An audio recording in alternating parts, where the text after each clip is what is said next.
Nous continuons ce tuto. Donc là, maintenant, nous allons faire l'anse de la salopette. Donc je vais sélectionner un polygone. Alors, une fois de plus, non, même pas une fois de plus, on va juste faire comme ça. On va prendre un polygone. 3. Je sélectionne un polygone, majuscule D.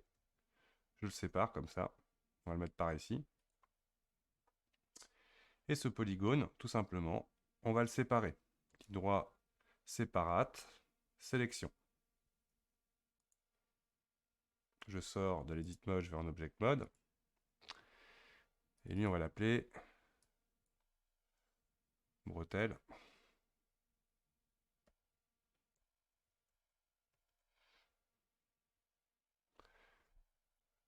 À partir de là, je retourne en edit mode. Dans les modificateurs, en plus du miroir et de la subdivision, comme tout à l'heure, je vais lui ajouter le modificateur Shrink Warp, donc qui me permet tout bêtement à mes sommets d'être collés à une géométrie choisie. Donc je mets avant le miroir et je choisis le mignon. Body. Et on va le sortir légèrement de la géométrie. Et là c'est parti. Nous allons pouvoir, donc en mode sommet, on va commencer par tweaker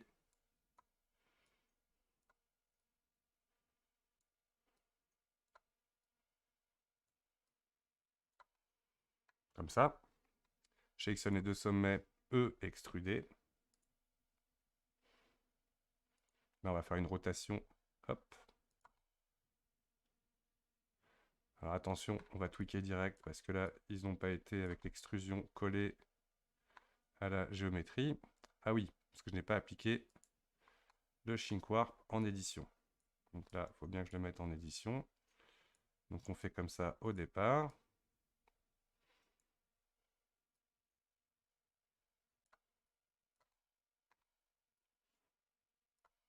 On va essayer un peu de mal à venir se tweaker. Toc. E.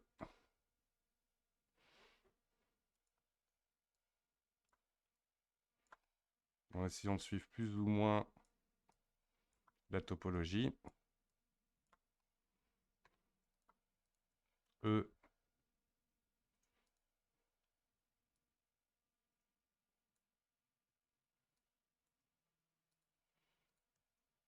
E.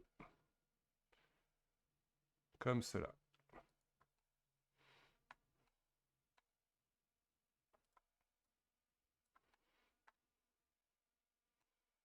On essaye d'avoir à peu près quelque chose de continu. Pour régler l'extrémité, CTRL R, hop, et là je viens glisser jusqu'au bout. CTRL R ici, comme cela.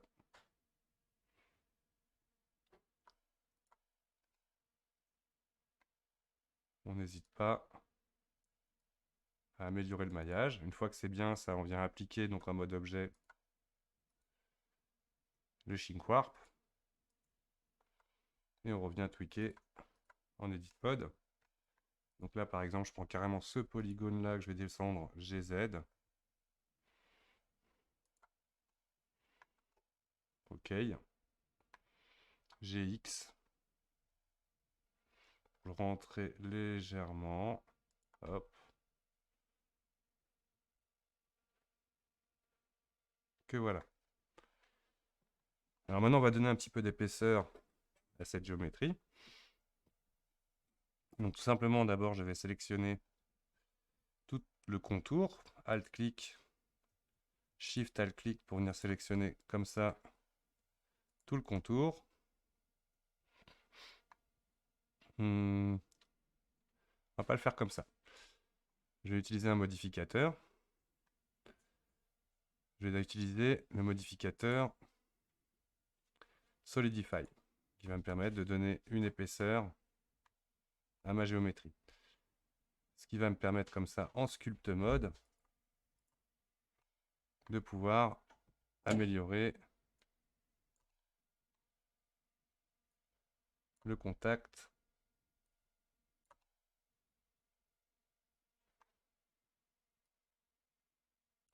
avec la géométrie.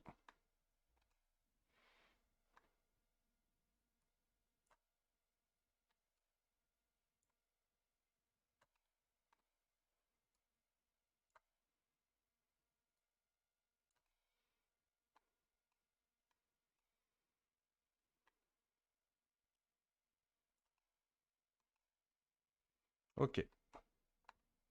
On n'hésite pas à sortir ici, on verra après en edit mode. Alors pour mon Solidify, on va le glisser avant le mirror. Toc.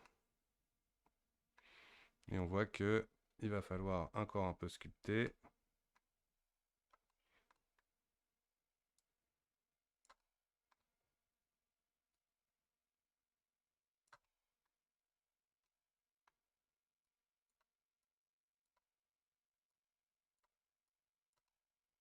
J'espère que c'était pas en arrière-plan.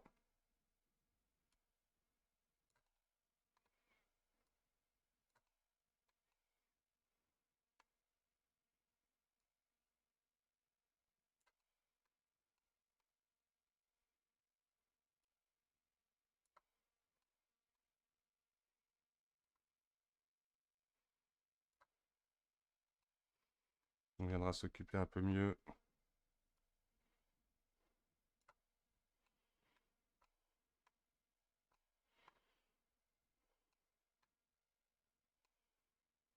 parce qu'ici on voit que ça sort pas mal.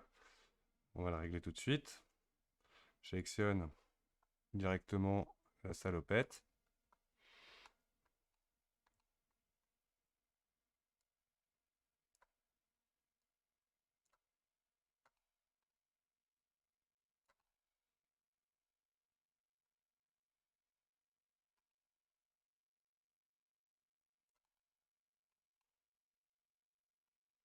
Donc là, pour éviter ça, CTRL Tab, Edit Mode.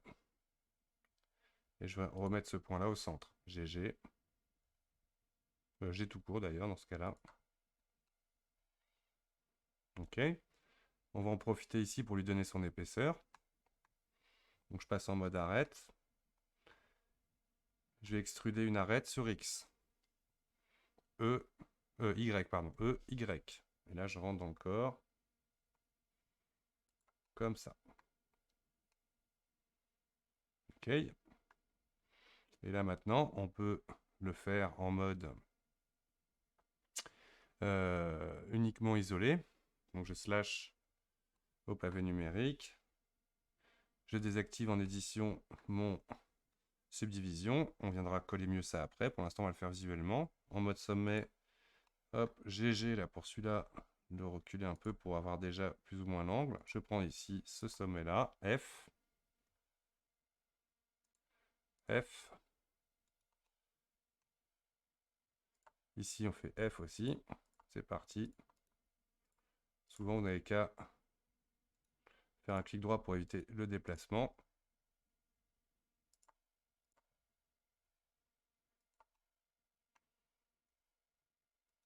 CTRL Z, Monsieur Gurace. F.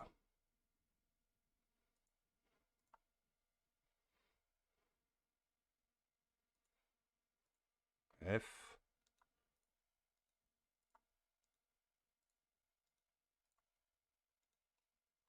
Ainsi de suite jusqu'au bout.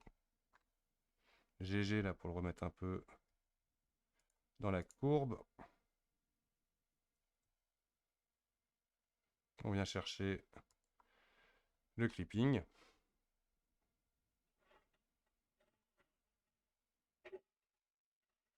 Là pareil ici, je vais faire un Alt-clic et on va faire un extruder.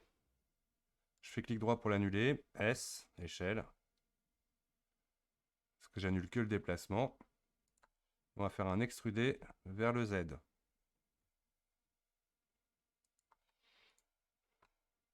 Je réactive le lissage. Voilà ce que ça me donne pour le moment. Je sors de l'isolé sélection avec le slash de mon pavé numérique ou sinon le menu View, Local View. Pour les Mac, je rappelle, un clic droit dessus, vous le rajoutez dans le Quick Favorite, comme ça vous l'avez tout le temps dans le Quick Favorite. On va venir enlever l'affichage du filaire. OK. Et là, on va voir qu'on va pouvoir un peu tweaker, sculpter ici là, notre... Donc ça, on connaît. Edit mode.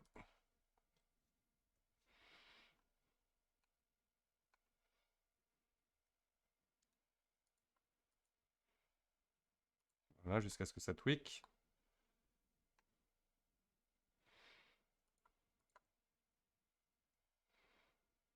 GY. En mode sommet, ça marche aussi.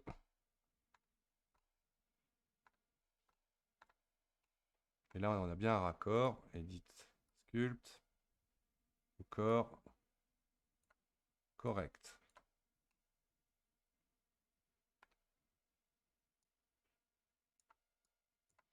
Je rappelle, facet, init facet by material, là pour pas être surpris par les textures aléatoires du facet. On parlera plus tard de ce qu'on peut faire avec.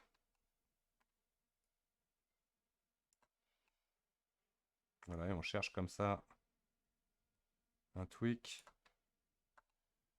permettant de bien coller à notre géométrie. Alors, hop, dernière chose. Donc dans mon anse, je ne veux pas là dans mon Solidify la face interne. Donc dans le Solidify, on va l'appliquer. Je vais isoler ma sélection. Edit mode. Je vais prendre le mode face, 3, toc. Et je vais venir chercher CTRL pour qu'il vienne chercher toute la face interne que je vais supprimer.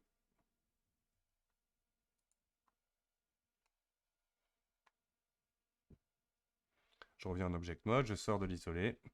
Toc. Voilà, c'est plus propre. Là, on va quand même sculpter un peu mieux.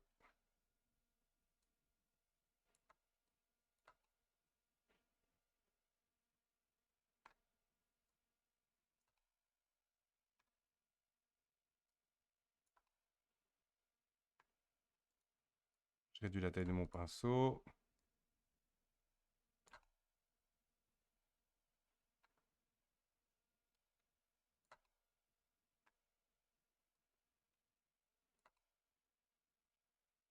On est pas mal. Je vais me faire un CTRL 2 pour avoir un peu plus de lissage sur cette partie-là.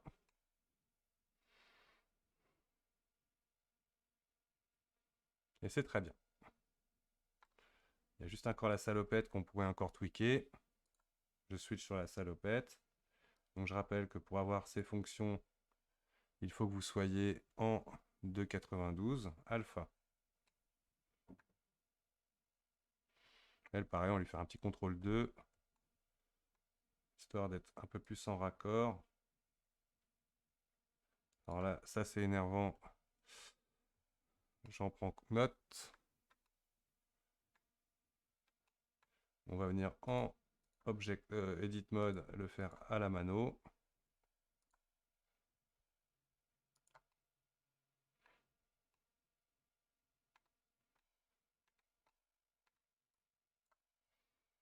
Je vais appuyer sur B pour faire un Select Box. G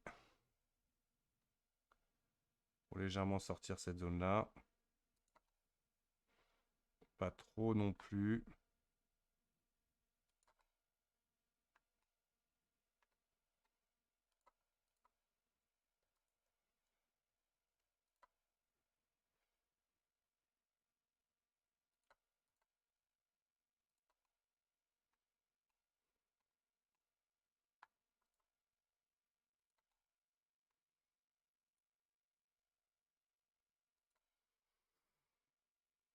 Et voilà. On est pas mal. Donc maintenant que l'anse est faite, on a fait notre ourlet. Bon, notre tour de pantalon. Je vais sélectionner mes gants, leur faire un petit CTRL 2 aussi pour monter à 2 le niveau de subdivision, histoire d'avoir globalement un aperçu.